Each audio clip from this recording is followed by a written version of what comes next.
41 to the power of 5 minus 41 is equal to question mark. Super easy method.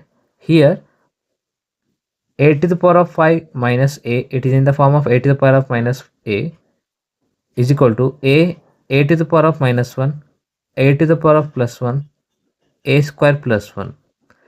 Put the value of 41 in place of a. 41, 41 minus 1, 41 plus 1, 41 square plus 1.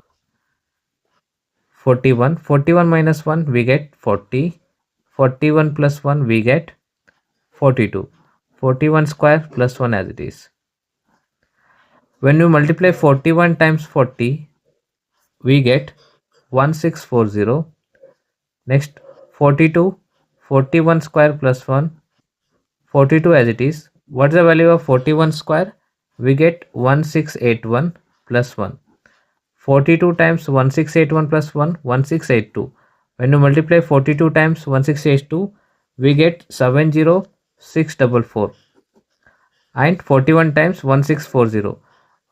When you multiply 41, 40, 1640 and 70644, we get final answer 115,856,160.